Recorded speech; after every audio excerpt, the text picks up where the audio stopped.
We're streaming live now, and I'm about to hit the record button on Zoom as well.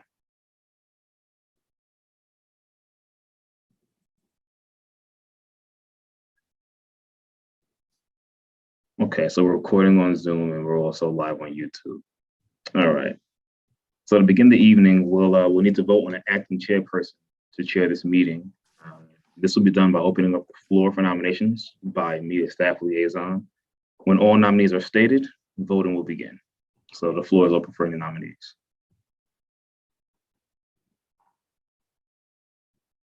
Well, I would nominate Dee Dinsdale based on her previous acknowledgement that she would be interested in it for this meeting. Thank you. All right. Well, we can know what the nominees, we can begin the voting. So I guess all in favor of Dee Dinsdale to chair today's meeting. Say aye. Aye. Aye. Aye. Well, that's unanimous. So Dee, you'll be our acting chair for today's meeting. Thank you. Appreciate you, volunteering that. You're very welcome. Thank you, sir. So to begin this evening, I want to say good evening, and I would like to call the meeting on September 15th to order 2021 of the Multimodal Transportation Commission. I'm used to company. Secretary, would you do the roll call, please? Hey, just so y'all know, my name is Donna Kabachin. I am new to Public Works and Transit. I'm taking Rachel's position. I've been with the city for over 6 years though. So I'm now acting secretary. Roll call. Mr. Chad Carwin. Miss Dion Evans. Present. Miss Dee Dinsdale. Present. Mr. Daniel Hemme. Present. Mr. Trey Smith. Mr. Bob Edwards. Present. Mr. Hunter Payton. Present. Mr. Andrew Denton. Present. All right. Now that we've established a quorum, I'd like to state a few reminders of the electronic meeting. This meeting is being recorded and live streamed on YouTube. It's using only audio. Please make sure you identify yourself when you speak. And background noise sometimes can be an issue. So please make sure when you are speaking and when you're not speaking that you mute your mic. Thank you, Madam Secretary, for that roll call. I would like to now go to moving to approve the previous minutes from the previous meeting. The minutes have been distributed to all of you. I would like to take a moment and see if you have any additions or corrections to those minutes.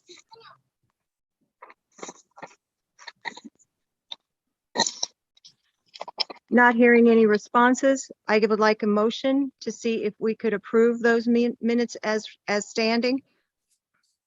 I'd move to approve the minutes from our previous meeting. May I get a second, please? Second. Andrew Denton, second. Next item on our agenda is our new business. That will now be turned over to the Transportation Department. Thank you, sir. Thank you so much. So for new business, first up is our Integrated Mobility and Enhancement Plan. So our Public Works Department, Transit Division, we're undergoing a study to look at how we can integrate mobility across Greenville. We are working with our partner AECOM. The study just got underway about a month ago. So it's going to be looking at cycles, we're looking at pedestrian, looking at transit, everything you could think of just in ways to help promote mobility and enhancement throughout our city. I'm going to be probably talking about our plan throughout our meetings every other month, giving you guys updates. Right now, we're just in the data collection stage. So it's very early on, just still providing data, ridership, so on and so forth.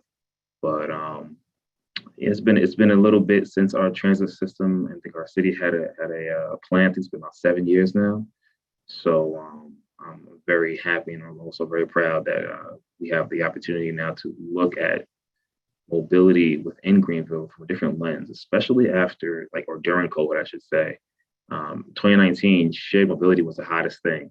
I mean, everyone was like just trying to get in one pod, even, right? NC State had the what's it called, Cassie, the autonomous vehicle. So it was really, really, really cool shared mobility. But when coronavirus hit, we're now looking at how do you separate people, right? You have restrictions on how people can get on a vehicle or bus, so on and so forth. So as we look at our plan, we're going to just look at different opportunities to increase service, coverage, and just kind of promote multimodalism across Greenville and surrounding areas of Pitt County.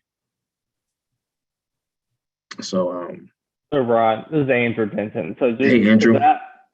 So that enhancement plan, is that part of just y'all's like the strategic planning in place for that, or is you guys just looking for a certain time period, or what's the goal of the plan?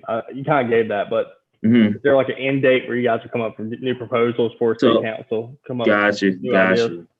Yeah, we're looking at probably end of March, April time period for the plan to have its recommendations to council. Okay, gotcha. Sounds good. Absolutely. Thanks for the question. I appreciate it. Yeah, Ryan. So maybe for some broader edification, this type of plan, does it have a particular sort of horizon that it's looking at in terms of where these recommendations are? Like, is this looking at, just over the next couple of years? Is this a very long range type document? It's more, I think that's a good question, Dan. So I would say more short range, 5-7 years. We didn't put a time period on it particularly. Like, it's not your traditional long range plan, your 2040, 2050 plan, where it's not strengths before, but it isn't your traditional short range plan either. So I think these recommendations, some of them could be immediate. Some of them will take about 5-7 years. Let's say if it's a, updating a fleet, that can take time just based off of, grants, amendments, and the process of procuring vehicles. So we're looking at, we don't want to call it a traditional short range transit plan, but it's taking form in that sense. So things maybe 5 to 7 years outlook of how we want to look at mobility across the city, because some of the recommendations would affect the city, hopefully longer than just the 5-year horizon, maybe 10 years, so on and so forth. But that's a really good question. Is this being done? We've got 3 transit systems effectively in Greenville between Vidant, ECU, and then Greenville Area Transit. Is this plan being done in collaboration? Yeah, you're right. There's a 4th one because you've got PATS as well. That's right. Is this being done? And that's important because particularly for micro transit type services, they can be used for for demand response type work for medical services. That's right. Is this plan being conducted in coordination with Vidant or with the university or with the county? That is, it is. Okay. It is, absolutely. Good. That is one of the biggest, Greenville for years has had that, 4 systems, one city, one area, one county. This plan, our committees and the way we want to look at this plan is through the lens of ECU, through the lens of PATS, county planning, city planning, Biden. So all representatives are going to be definitely contacted, and we're going to work together to find out how do you coordinate, mobility across this town. Good. So I have one final question. That's excellent to hear. Particularly with the new infrastructure bill that's making its way through Congress right now, it looks like there's going to be the promise of some additional funding coming through the transit administration. Is this plan, given its time frame, is it going to be looking at sources of funding? Is the city examining, what those potential sources of funding might be? Yeah, that is one of the sections of the plan as well. This financial section that will analyze. Correct. Yep. Excellent. Got it. Good questions, Dan. Thank you. Hey, Ron, this is Andrew again. Just, I guess, for everybody's information, I assume you guys will be showing the Transportation Commission, just showing that to us as well. before you go to city council, just see if anybody on the commission might have any feedback or thoughts. Oh, without a doubt, without a doubt. When the plan starts getting fleshed out more, we're bringing updates. Every meeting we have, we're bringing an update, and I'll be sure to definitely involve with the commission. Okay, perfect. Thank you. No problem, Andrew. Is the city entertaining, sorry, as those initial next steps, are you just looking sort of to field what possible strategies are, or does the city have an eye towards, I know Lime, sorry for the scooter in the background, Lime was here on campus in 2018 and 2019. Is the city looking at entertaining some of those services? I know there were questions when Lime first brought services here about the city's role and relationship with the company. Since I've been here, I haven't heard anything about that. We've been here over a year and a half. So, my lens are pretty much just kind of filled with COVID. Fair.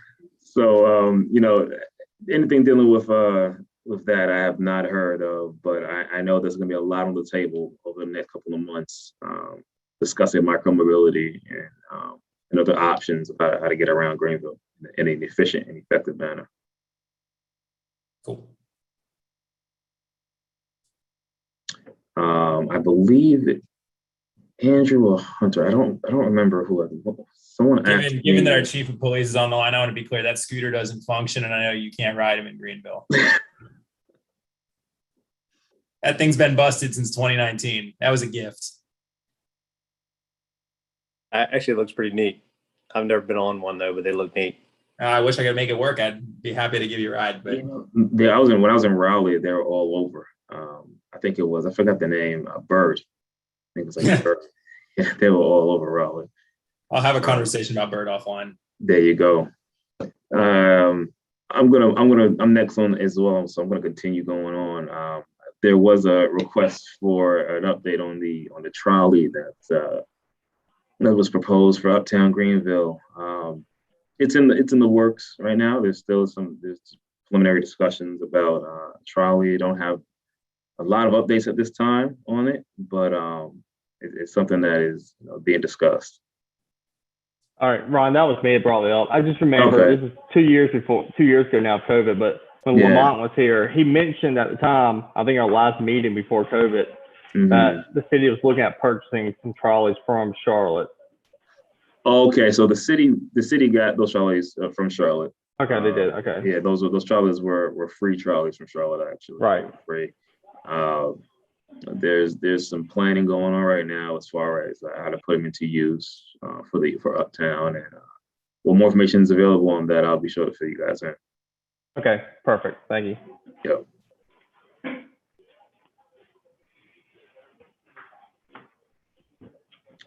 I guess, Elliot, I'll toss it to you, Elliot. Good evening. Let me see if I can share my screen.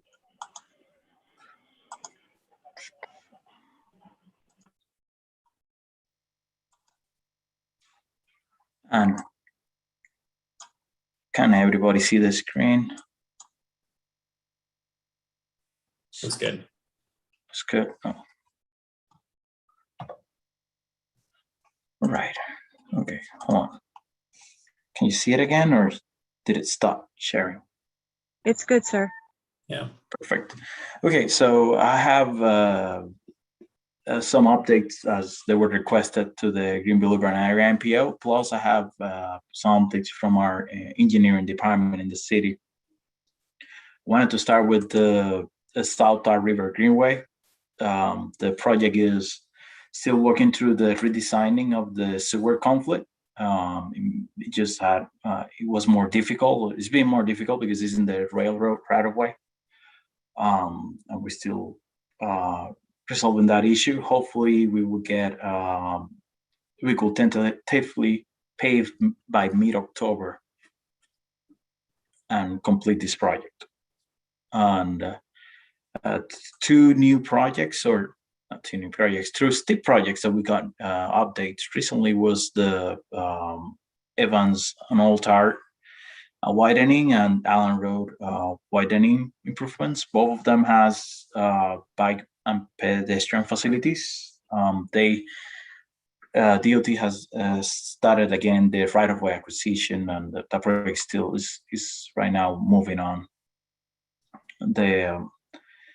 Then regarding the Pilgrim Projects, I know that we have been requested some updates. We have 90% of the plans for 5 of the 7 projects components.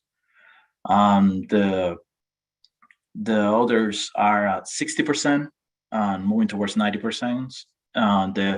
They have begun the right-of-way acquisition, and they are working on the goal of getting the right-of-way easement by the end of this year or early next year. And hopefully we will get approved by FHWA to move forward with construction next spring or summer. The other item that I don't have a slide is the 10th Street pedestrian bridge update. The city of Greenville has requested the MPO to allocate some funds from our planning work program to do a feasibility study and review the area that actually it is this. It is on 10th Street and getting across. Oh yeah, here, getting across from the Millennial Connector to the ECU Millennial Campus. By our next meeting, we will review that study, that funding for that study, and once the MPO approve it, we will move forward with doing our funding the study for that connection. The next slide is, you are aware of this ongoing effort, is the request of the Multimodal Commission plus other members in the MPO. We have been updating our active transportation plan to just capture some of the some missing connections. We recently did a pavement condition study, which we capture also sidewalk data that we will integrate to the plan.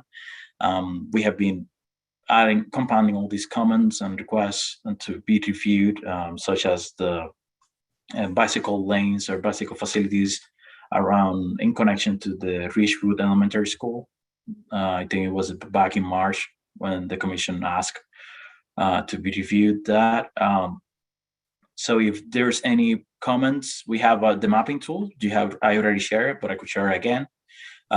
This tool allows you to explore more in detail our recommendations, and if please take a look and see if there's anything missing that we should review, contact me. And that's at least all that I have. Is there any questions? Yeah, I have a couple questions. So going back to the proposed STIP projects, you mentioned that at least for Evans Old Tar widening, that the project, they were in the process of right-of-way acquisition. Is it let for construction? Does that STIP inclusion, given the right-of-way acquisition is a separate part of the process, does that mean that we're now back online for actually constructing these facilities, or is this just funded through right-of-way? Yeah, I misspoke. They are not new projects. We have seen these projects in the past. We have news about them. Yes. These projects have been set for construction back in 2018 or 2019, but they were pushed back. Yep. Due to the revenue loss. They haven't changed the construction let date for them. So we have on a road at 2024. I think similar date for Evans. But okay, so these were not affected by the funding crisis. They are affected, but in doing the arbitrage of deciding which projects will be moving forward, the NCDOT decided the projects that they already are some of the stages being worked on, they have allowed those to be funded. So right-of-way was in the middle of acquisition. We were in the middle of acquiring right-of-way when the projects were put on hold. So this right-of-way acquisition was put on pause for at least 1 year or two. Okay. Now they're back on as they have made those decisions to start letting these projects that were in the middle. At least right-of-way has been moved forward. Like they have basically continued. They have on pause this right-of-way. We don't know how long it's going to take, but we know that construction has not changed yet. So the dates that we approved last time is the ones that we have. Yeah. All right.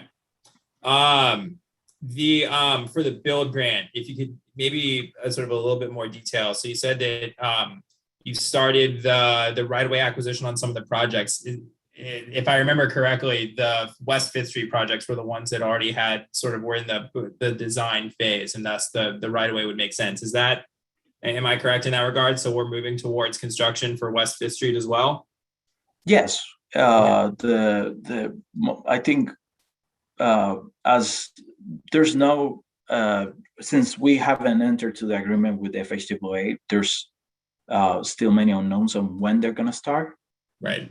What it looks like is we might have all the projects starting at the same time or similar, close to dates. So we can have a lot of construction at the same time in Greenville. Yeah.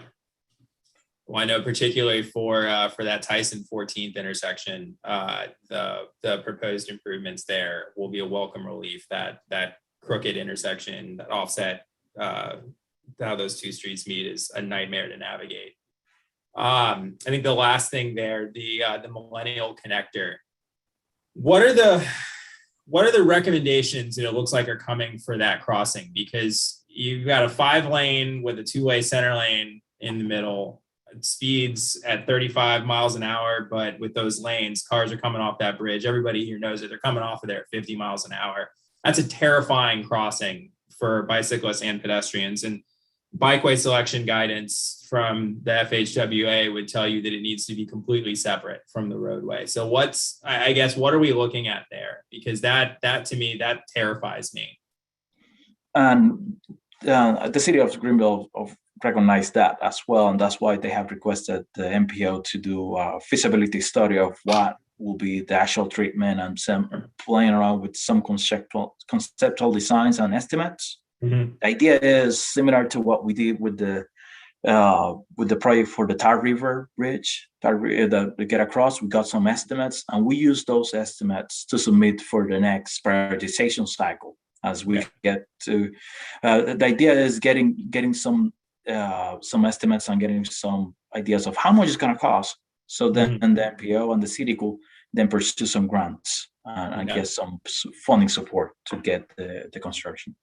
Yeah, I know that a bridge has been a challenge in the past when folks have asked for it across to to River Park North, and that's understandable. With the floodway, that's a 1/4 mile crossing. That's a $20-30 million bridge. But going across 10th Street here, it seems like from a safety standpoint is about the only feasible option. So I look forward to seeing what the ultimate recommendations are out of these build grant project studies.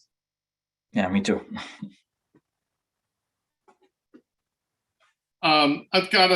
This is Bob Edwards. This is my first meeting, so to some degree I'm playing catch up. I have a question about 10th Street between Evans and Oxford. A while back, I went to a couple of, not really meetings, but meetings where plans were discussed for the future of that corridor on 10th. I was wondering, is anything like that still happening, or did it fade away? That project still is in the STIP. Is one of those projects that were affected by the reprogramming. So far is in the latest in the post years of the STIP, so it's 2029. The right of way and some construction set in the post years. So the next, we might have a better understanding of where it stands after DOT decides how they're gonna deal with the revenue losses. The project is still not funded, but it's a high. It was a highly qualified project, so it was in the STIP, but it was in the last 4 years of the STIP. Therefore, it doesn't have any funding, and this was before we had the problems with the pandemic. So, as the process of prioritization, we were going to submit the project again, or we submitted the project again, and we'll have gotten some scoring, and by the next year, we will have, hopefully that project was going to be the ones with funding tied to it. But since in August, DOT halted the prioritization process, the current prioritization process, we there's no funding yet assigned to it. So we will have to wait until they restart again the prioritization P7 by then next year. So we could start discussing the project again. But the project is, it is from Oxford Road to Evans. It's access management project. But again, there's no funding yet tied to it. Okay, thanks. Could you put up the slide for the active transportation master plan again? Yeah. And again, this is kind of a newbie question because I need to get up to speed on what all this is, but I'm curious, in here is a suggestion that if we have any information or ideas about new projects, to let you know. Can you give me like just a elevator version of what kinds of projects this program does? Yeah, usually the city of Greenville used to have a bicycle and pedestrian plan, and they all the MPO then created a master plan for the whole region that covers Winterville, Ayden, Simpson, and some areas of Pitt County. We collect all the bicycle and pedestrian needs, proposed or existing facilities in our region in order to, when we apply for funding, they are requesting us to have in a plan and have been reviewed by the public. So this plan kind of helps the communities to see what their needs are and start adding them to this as once we get funding opportunities or we submit projects for a prioritization process. We have the support of there's actually a request for bicycle and pedestrian facilities in these projects. So instead of submitting just a simple highway project, a highway widening, it will become a complete street in this case, that it will be a bicycle and pedestrian facilities along the same highway project.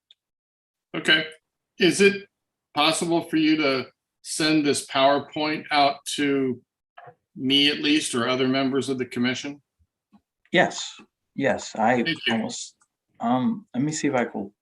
I was actually about to say, Elliot, if you could put that in the chat, I can fill it out now. I could send the tool and then, but I could send the slides as well, but the tool link, I could send it right away.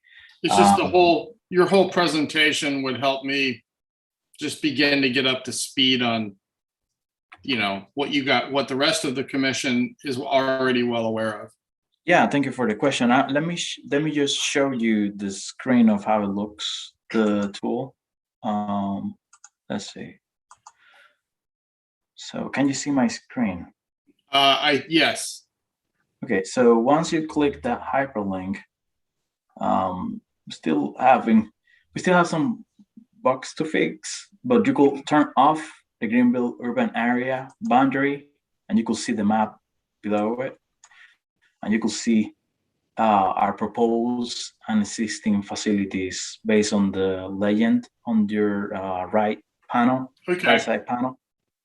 For example, we got recently a request to add a connection to, I think it was this community here, wanted to have, and this is small, this is just a small one, but Right. this is Tyler Lane to connect to this shared use path proposed so they could have access to this park. This plan was, this data was developed in 2019, so before we had the Wildwood Park. So the Wildwood Park recommendations will be integrated as well. So is that one from the dead end of Brownlee to Peppermint Park? Is that a street proposal or like a walking path proposal? A walking path. This Okay. is a shared use path. Shared use path is both bicycle and pedestrian. It's just following that case. There was back in the day when we have thoroughfare plans, we had a roadway that along this area, along this connection. But we removed that project, but the community still kept that connection. So pedestrians will have another way to get to 14th Street. Right. It's just, that's my part of that on the the Ragsdale side is my neighborhood, so that's one reason it caught my attention. But no, this has been helpful. I look forward to getting the slides in the presentation, and I'll spend some time playing with the tool. Yeah, Thanks. perfect. And if there's any questions, just send me an email. All right. Elliot, one question now that I've seen the map there. Has the city ever given, and this, you may not be the person to answer this, has the city ever given any consideration to making use of the existing utilities easements and sewer easements as easy sort of ways to get greenways or make some pedestrian or bicycle connections? I know other cities in the state have done so in order to sort of cut that cost down from right-of-way acquisition. Even easements are expensive. And it seems like we've got this land, whether it's Greenmill Run or right next to my house here, I'm almost out to Winterville. And there's a utility easement 100 feet from my house, and it connects almost directly to Memorial out almost towards Winterville. And it seems like that's a sort of a ready-made easy connection. It just sort of requires paving. Is that something that's ever been looked at?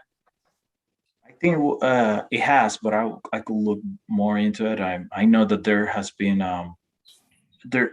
it depends on the easements. I know for example, the proposed Southard River Greenway going east. There's some easements that are with the Greenville utilities, and back when we were estimating the cost, I think there were some caveats that we were not able to use the right of way or the easement area. But I could look more into it and get back to you and check. Yeah. I have one quick question. This is Dee Dinsdale. When you mentioned earlier there was a project that the city wanted you to fund and you were going to pull funding from something else for that project, what are you pulling it from? The MPO, our MPO has funds to cover planning studies, planning activities, and we usually create a program of what we expect to use during the fiscal year, that is from July to June of each year. And among the project that will be moved to be done maybe later is the Uptown mobility plan.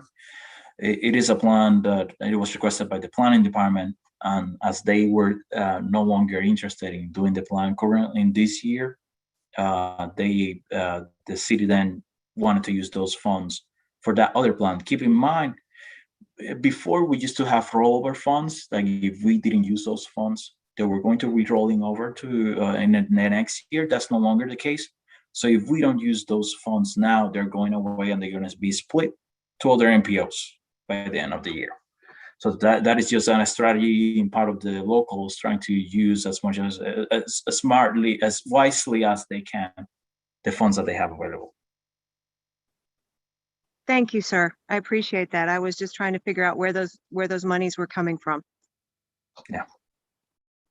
One last question, Elliot. I promise this is my last one. With the new census information just being released, are we anticipating any changes to the MPO planning boundary? I know that changes every 10 years or potentially changes every 10 years. I see. Okay, good. Fingers crossed. Any chance that we're going to clear the 200,000 threshold and get into TMA status? They haven't. We haven't received any of that data. I don't think we will. But yeah, crossed. We're still waiting. We have been. There's been some delays, of course, with the data, and that's why even this active transportation plan update is being handled locally. Yeah. Because we didn't want it to move forward with an official update of a plan and hiring a consultant if the boundary is going to change, and we're expecting it to change and be bigger. That will mean more funding. So I was about to say, thanks for saying that for everybody here. As our planning boundary changes, MPOs receive funding allocation based on population, planning boundary size. And the reason I asked about the $200,000 threshold is that or 200,000 population threshold is that once you reach 200,000, an MPO can qualify for what's called a transportation management area, which opens up additional sources of funding from the federal government. Has a few other requirements that go with it, but overall it brings in a lot more funding for a community. Yes. Be a big deal if we hit it.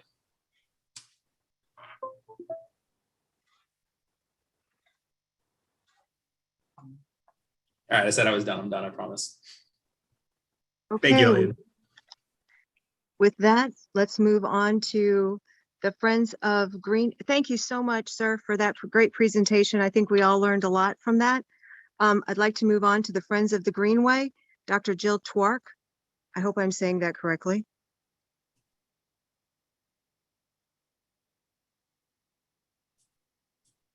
Don't know if, I don't think Dr. Twark is on here. I know she said she'd have a representative from Frogs, Scott Wiseman, but I don't think I see Scott. Are you on here? Yeah, I'm on here. All right, Scott. I don't necessarily know. I don't necessarily have anything to add to all this. I think I'm a little bit more here as just like a observation and to chime in if I do have any comments or feedback. But as of right now, I don't think I have anything to add in particular. Okay, Scott, thank you so much for that information. And please, if you have any comments or anything you want to interject at any time, please, we appreciate everything that the Frogs do for us. Thank you so much. So Yeah, at this time, let's move to Chief Mark Holtzman with the Traffic Safety Task Force. Thank you. Appreciate you having me here for the meeting. I want to say, first of all, thank you to the work that you all do. I enjoy getting out and riding bikes. It's one of my things that it's the stress reliever for me. So I'm always looking for a good place to ride, trail or rail trail, anything. So appreciate the work that this group does in that, and the gentleman from the Frogs group for keeping the Greenway looking good. I enjoy getting out there on that as well. I'm here to represent and really just talk briefly about the Greenville Traffic Safety Task Force. So it's sort of an informal group that was born out of necessity a couple of years ago, where I recognized that we were number one in traffic accidents across the state, not a position you want to be in for a city. So I reached out to some partners and some engineers, city engineers, state engineers, Vidant Hospital, all the law enforcement partners, and we've been meeting and trying to come up with what can we do about our vehicle crashes. So it's very much an actionable group. We're the ones that we're kind of operating on the 3 E's. So I call them engineering, education, and enforcement. And so that's kind of how we run our meetings. What can we do to design our roadways, fix some things that we've recognized through our crash data as having an issue. As the city grows, we see our traffic crashes pop up in different locations. As new developments come in, as new shopping areas come in, we start looking at those. And so we kind of started off with what was the number one problem we're having in our community. And from a traffic standpoint, the answer was the left turn. And I should not have touched my phone. Stand by 1 minute. Okay. It was the left turn. And so we said, well, what can we do about the left turn? The center turn lane is one of our biggest contributors to crashes. And I threw the number 400 out. So it shocks people. How many traffic crashes do we have a month? 400. And that is a lot. That's every day, 10, 12 a day, just in the city limits of Greenville. That's not counting Winterville. That's not counting anything out in the county. That's just us in the city. And it's just a tremendous amount of vehicle crashes to be taking place. So we got to get out there and do something. We can't always write our way out of it with tickets, although we are doing quite a bit more in traffic enforcement in just the last month. You hopefully will see some more blue lights out running all on the streets. And that's to raise awareness and get the word out. And we're being real focused with our traffic crash reduction plan. So we're just not picking a road just because it's a great place to write tickets. We get no money from writing tickets. We usually only get grief. So we really, if we're going to do that, we're going to be targeted about it, and we're going to be able to stop cars in our high crash locations. So we're very focused in each one of our zones around the city our officers are working, and they should be educating the community to say, hey, we're stopping cars out here, and here's the reason. This is one of our top 3 or 5 crash locations in the area, and we're trying to bring awareness to it. So I emphasize giving out traffic warnings, written warnings, and just getting that word out, because that's really what we want at the end of the day. And education wise, we will share stuff on social media quite often to help, again, raise awareness where we're going to be maybe doing speed enforcement. And it's been really good for us. So the engineering, I would point your attention to. I'll tell a quick story about where we got started, which is over on Arlington at Smithwick. So if you go over to the Walmart over there, the neighborhood Walmart, when you would pull out of the Walmart onto Arlington and you tried to turn left and go away from Fire Tower, we had 22 vehicle crashes at that one left turn coming out of that shopping center in 1 year. 22 crashes, turning left, coming out, and one of them was a fatality. So we knew we had a problem. We had to address it. So that was the first place where we put in the delineators, those yellow and white plastic sticks in the middle of the roadway. And our engineers came up with a really good design. They called it a leftover, which is you can turn left to go in, but when you come out, you have to turn right. So you can get in, but you can't get out the same direction. You're going to have to turn right. And, it's a little inconvenient, but the following year we checked our data. We went from 22 crashes and a fatality down to 2 minor property damage accidents.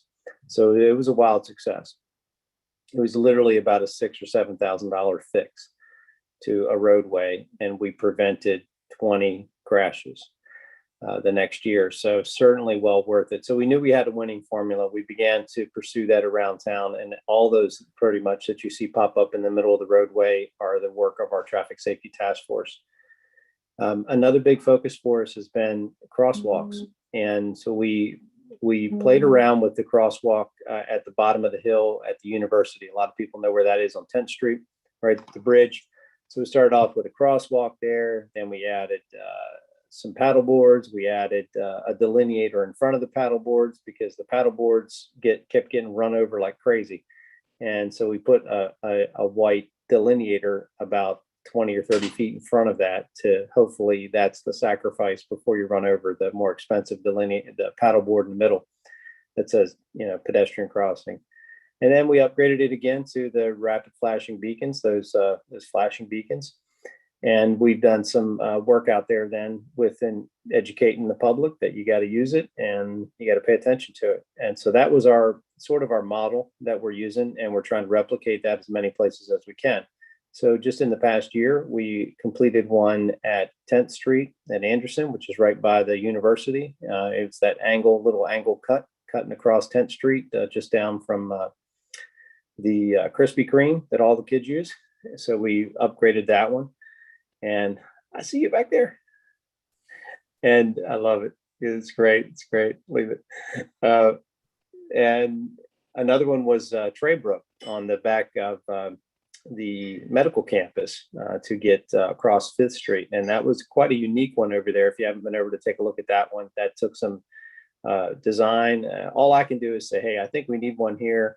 I've been hearing that we need something over here. So we're very, very focused on who's in our ear at the moment, where we're seeing our crashes at and where we're seeing our concerns. So we wanted to do some stuff around the medical campus. The Tradebrook crossing made a lot of sense. So it took a while, but like all your planning stuff does, it takes a while. It took us probably over a year to get that one in. I think I was in 4 or 5 different meetings about it. Hey, we're about to do it. And then 6 months later, hey, we're about to do it. But it got done, and it looks great. We had some lighting and some flashing lights and all this sort of stuff. And so, I don't know, as a police chief with this point in my career, I shouldn't be getting so excited about crosswalks, but I feel like we're getting something done. I love coming to work. And at the end of the day, you can drive through a town and go, yeah, we did that. We did that. We were pointing to things, and it is rewarding. That's why I keep doing it. And we've been having a lot of success. Our funding comes from the city, mainly at this point. The city gives us some money to work on for street lighting, for cameras, and for traffic safety. And so we kind of work through a budget. It's a modest budget. It's not a big budget. Some of the crosswalks and some of the improvements are paid for by the university if they're near the university. Some are paid at the schools. We have one coming in on 5th Street down by Walcoats Elementary. That crosswalk there, 2 years ago, we had an actual crossing guard get struck there and injured. And we're going to be installing, the school bought the flashing lights for there, and they should be going up very soon. So they're in, they're going to be installed. So I could just keep kind of going around, but all the new crosswalks that are coming in, we're trying to balance it around schools, around the university, around just different neighborhoods. And then one more flagship one for me, it bothered me since I got here 6 years ago, was 10th Street over by GK. Most people know that just down past Hastings Ford, there was always a lot of people crossing from the neighborhood on the north to the shopping on the south.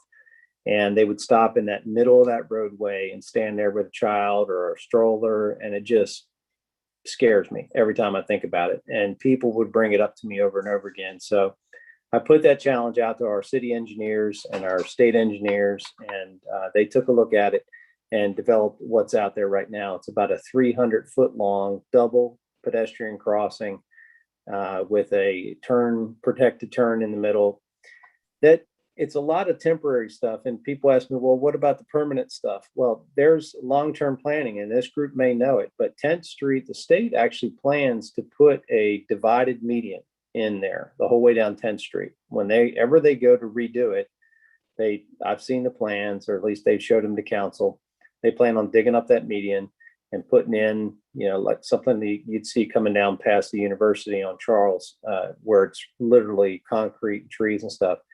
But as most plans do, they get pushed off year over year. And the state went out the very next year and paved the whole thing just as slick as a runway, and its speeds just went up. And we thought, geez, we got to do something. So we put this in place. This will probably be there for a couple of years till they get back around to redoing the bigger stuff. So a lot of the stuff we do is a temporary nature, but we hope that those will turn into permanent solutions whenever the road gets redesigned. So I think we're a very responsive group. We just meet as a committee and say, what can we do? What's next on the list, and how can we fund it? And I'm just impressed over and over again on where the funding comes in from. The state has funded some of these projects for us. It just seems like if we say as a group, you know what, we need to get this done, somebody at that table comes up with the money, and we figure out how to do it. And it's been real fun to do. We got a bunch more on the list this year to do. I think we're looking at another 4 or 5 locations for center turn lanes, protected, a couple of crosswalks for some future planning. So I'll take any questions from the group. I kind of see us as we're all working on the same stuff in the same direction. You're more of our planners and long-term thinkers, and how can we connect all this stuff together? I'm looking at it from where our crash is taking place, and how can I slow down these traffic crashes? I will report this, that a couple of years ago, we were number 1 on that list in the state. We slipped to number 5 and then down to number 7. So I'm waiting for this year's numbers to come out. So we are seeing some progress. Our overall crashes are down about 500 to 600 a year over what they were just 2 years ago. So we're preventing a lot of crashes. We're getting some good work done, and we have a long way to go. But I think at this pace, probably in the next 2 to 3 years, we can see some significant numbers decreasing around the city. I'll take any questions if anybody has any. I have a few. Go ahead. Go ahead. Chief Holtzman, this is Bob Edwards. It's my first meeting on the commission. Yeah, me too, Bob. My first meeting here. So there you go. Thanks for your work. You're welcome. And yours too. I have become a bit of a fan of I think what you're calling cross blocks, especially the one on East 10th, by the Food Lion Shopping Center. I share your, I guess how you described it, your fear. Every time I saw someone in a wheelchair in the middle lane of that part of 10th trying to get navigate a left or right or any freaking kind of turn in a wheelchair, much less anything else. I've got a couple of questions. One is, one of them is about that stretch of 10th. The other day I was driving on the connector from Memorial, towards campus. And, it's wide, it's median, it's divided, it's got, bike lanes and sidewalks. It's great. It's 35 miles an hour. 10th Street in the area we're talking about is 45 miles an hour through all of that area, you talked about, and I just mentioned, all the way down to roughly where the Greenway crosses 10th Street. And, just from the standpoint of having a car run somebody down, at least from my perspective, it's a whole heck of a lot more likely to happen on that stretch of 10th Street than it is in the new connector, which is 35 miles an hour.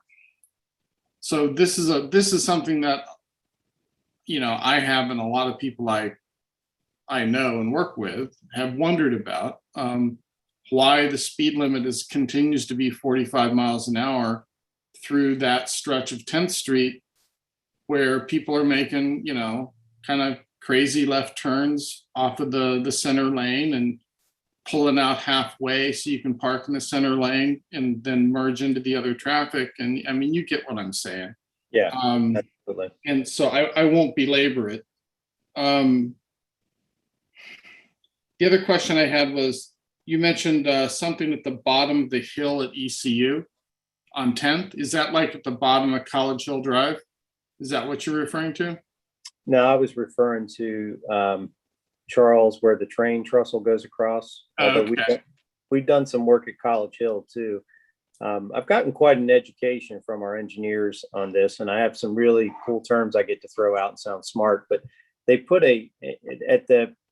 just at the bottom of the hill there on Charles. I'm back over to the one you thought it was, which is College Hill. Okay. So College Hill crossing 10th Street, it was just a mess every time. Yeah. And ECU actually did a study there. They had a pedestrian count of 6,000 students a day crossing that spot. That does not surprise me. Yeah. So hey, we have to do something here. What can we do? Of course, I mean, I think you need a bridge across the road ultimately. You're not the only one. So we've tossed everything out in the group. Our budget, of course, will not fund a bridge. What can we get done? What can we do is the question. So what we landed on was, it's in place now. It's called a leading pedestrian interval. I think it's an LPI, leading pedestrian interval. So what happens is it's almost like an all red. All sides go to red, and it gives the pedestrians about a 5 or 6 second count to begin to move across into the sidewalk before the respective light turns green. So what would happen was, you're allowed to move with a green ball, with a green light, but most of the cars will cut you right off. And what this does is it allows the pedestrians to begin to move and take a priority. And then when the cars get the green light, they can see that people are already starting to use the crosswalk.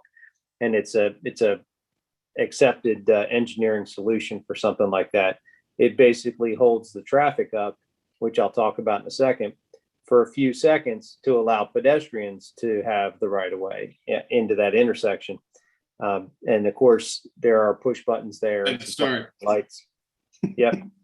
Yeah. So that's, and then to your question about the speed reduction, we were able to get a speed reduction back over to my other one I talked about, coming down Charles Street at the train trestle right there by the stadium, where the crosswalk's been upgraded that I spoke about.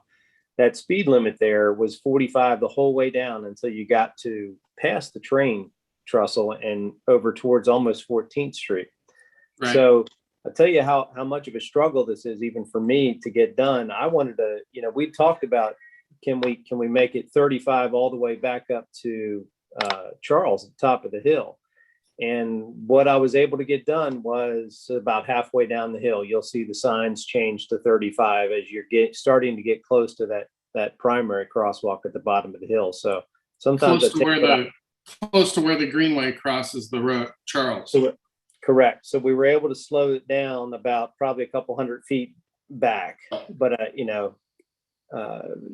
Chief doesn't always get his way, but I'm not afraid to ask. And so we've to your point over on Charles, out on 10th Street now, back over on 10th Street, and you're absolutely right. As soon as you get past the Greenway, which, we got the flashing lights put there at the Greenway to help get across the Greenway. And that helps. Yeah, the truck came along and knocked them down and they disappeared.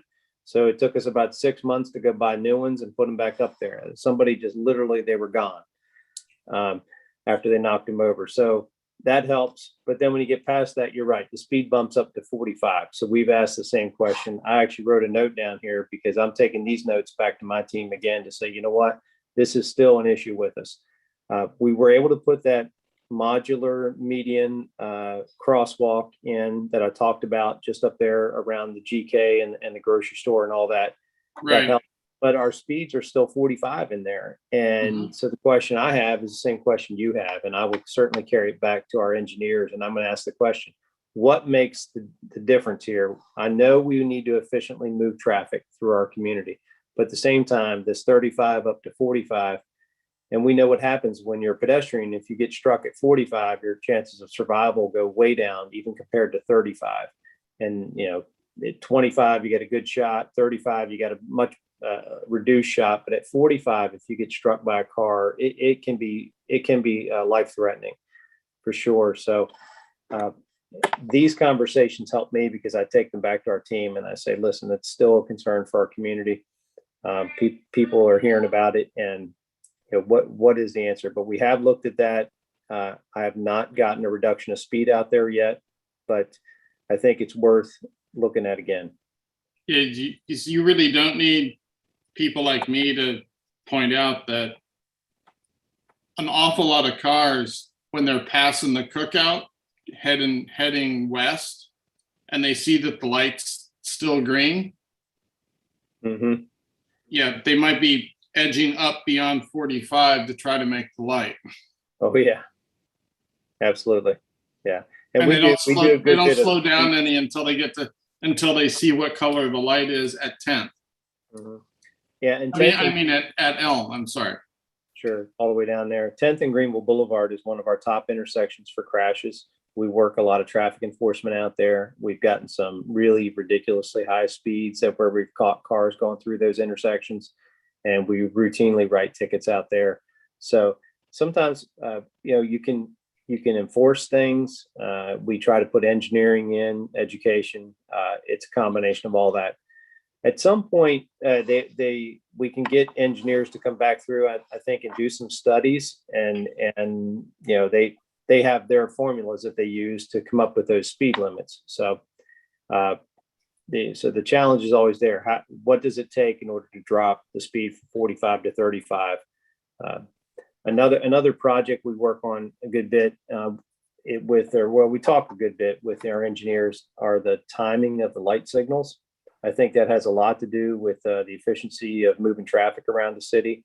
The city engineers did some work on that 2 years ago. This year, we have plans to do some more light signal timing where they take our major roads like that and they'll pick a whole string of those traffic lights and they make sure they're timed correctly together. And that has a tremendous impact on just the making the traffic move calm, because if you don't have to race from light to light to catch a green light, if I just drive the speed limit, I'm going to make it to the next light. I don't have to drive 55. If I drive 55, I'm just going to catch a red light when I get there. Well, if you drive 55, you might have to stop when otherwise you wouldn't have had to.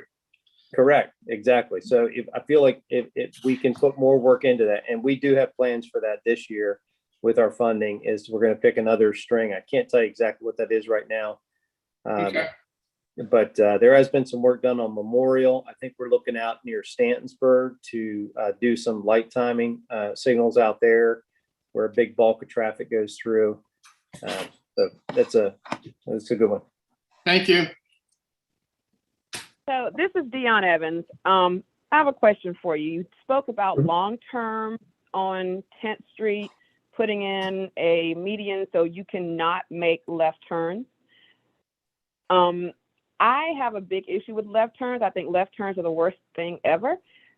Is there any long-term plan about Greenville Boulevard as far as the center median goes? So you cannot come out of the shopping areas making left turns, because people will make blind left turns. They'll cut through traffic. And are there any long-term plans for the boulevard with a median?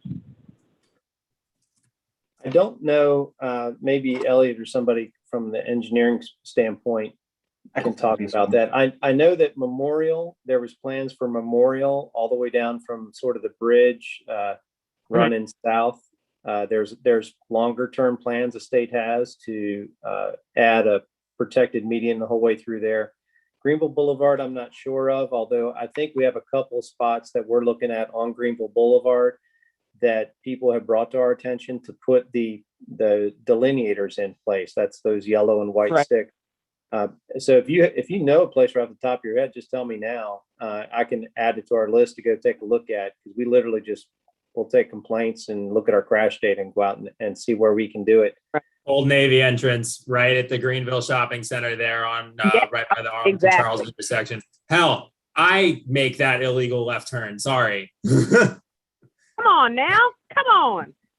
Old Navy coming out by the Old Navy. Yeah, it's one of the entrances to the Greenville to the Arlington. I'm totally blanking on the name of it. It's not Arlington Village, but it's that shopping center that's right in front of it. There's 3 or 4 different turnouts there. Starbucks. Yeah. Yep, that whole section right in there. I mean, the whole area to me, left turns are horrendous because people don't understand. Like, people think they're being nice and they'll stop and keep a driveway open, which is meant to let people enter the parking lot, but people aren't supposed to be exiting, making these blind left turns, and that creates a problem. To me, it's all up and down the boulevard. It's not just one area right where Old Navy is, and I agree that's a bad area, but I'm on the boulevard every day going to and from clients' houses, and I'm a runner, I'm a cyclist. I don't even get out there on my bike because I don't want to commit suicide, but it's really sad that I feel that way. I shouldn't feel that way as a cyclist. I should be able to ride out there safely because cyclists have every right that vehicles do. But unfortunately, the education isn't there and people don't realize that. But that's a whole nother can of worms, and I don't even want to get into it tonight.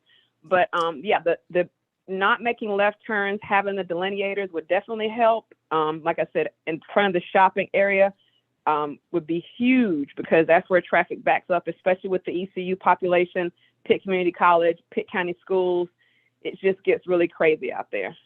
So kind of taken from the Old Navy, the Starbucks, continuing to run south, give me some more landmarks. Are we talking to look at? I got a map up in front of me here. Chipotle Grill, Five Guys, Olive Garden, Longhorn, Starbucks, BB&T. Dion, should I go in the other direction too? Sure. I mean, to me, it's when you start anywhere between where am I at now? If you start looking at Hooker, and I think you're going to be heading, get my directions mixed up, but you're heading north, heading towards the mall area all the way down there until you get past, I would say, Elm is where it starts to calm down. But anywhere in between where you have all that retail, that's a problem. Yeah, I agree. I totally agree. Yeah, and that courtesy gap turns into a courtesy crash. So everybody wants to let the person out, and they wave them out. And those are some of our most dangerous ones where we get people injured, is they get out in that center turn and they get to the center turn lane, and here comes somebody 40 miles an hour and broadsides them. Yeah, I agree with that. I appreciate that. That's certainly a corridor we can take a look at, and I can have a conversation with the state about what their long-term plans are for Greenville Boulevard. I mean, ultimately, center turn lane is one of our big contributing factors to everything, and those left turns. So for now, I'm going to go around and put up as many delineators as they'll let me until they won't let me anymore, because it's an easy fix. Right. There's And this is for Elvin. context, I just checked on the map. There's 44 driveways on a half-mile stretch of Greenville Boulevard. There's where your left turns are coming from. Dion, if we're having a hard time listing off like all the landmarks, it's because 44 different places where cars can be turning out. And because it's a center two-way left turn, they can turn in either direction at any of those locations. And that 44 isn't counting, this is really important, it's not counting the cross streets. That's just entrances and exits to businesses right next to each other. They could share their parking spaces, or heck, they don't even have to share their parking spaces. They can make connections to each other so folks can drive through. Mhm. And this is Elliot with the Greenville MPO. We, as relates to long range planning, we submitted the project of Greenville Boulevard just as Allen Road is currently it has funding tied to it and is being improved with a median, so it would reduce the left turning throughout from Statensburg to you get to Greenway Boulevard. The next phase of the Greenway Boulevard was submitted to Dickinson intersection all the way to Tar River. So there's going to be access management on that roadway. It is still we're still waiting when we get the next cycle so we can submit it again. But that is at least the improvement based on the needs of the area, and as well is going to be a continuous bicycle and pedestrian facility from end to end. Okay. Yep. So I'm glad to hear that there's still some plans being submitted out there. We got to keep up the word on it. In the meantime, we're going to get out. We're going to put as many of them as we can in place. I like the idea of having more of these shopping centers connect to themselves, and you really just need to feed out to a traffic light. And these roadways they just have so much volume of traffic on it. You know the story. But we'll take a look at that corridor, and we'll just go off a priority basis. I'll have crash data all along there. And so I will be carrying that back to our team. Thank you very much. Thank you. Chief Holtzman, thank you so much for that great report. And as a nurse, it means so much to me that we keep our communities safe and our visitors safer. So thank you so much for all the work that your team is doing. I would like to, at this time, if we have no other new business, to ask for a motion to adjourn. There, just really quickly, I know there was one line item for old business and it appeared to be something about the commission, maybe about the bylaws, because I know we talked about that in the last meeting. Do we need to discuss that? No, we don't need to. It was just one of those quick things, just saying, hey, just a reminder, 5:30 was the new time. It's in the bylaws. It's all set. We're good to go. Then I would move to adjourn. Can I get a second, please? I'll second. Edwards. Thank you, sir. Thanks. Appreciate it. Right. Ryan, can we stop recording and terminate this meeting? We surely can. Thank you, sir. Yeah. You guys take care.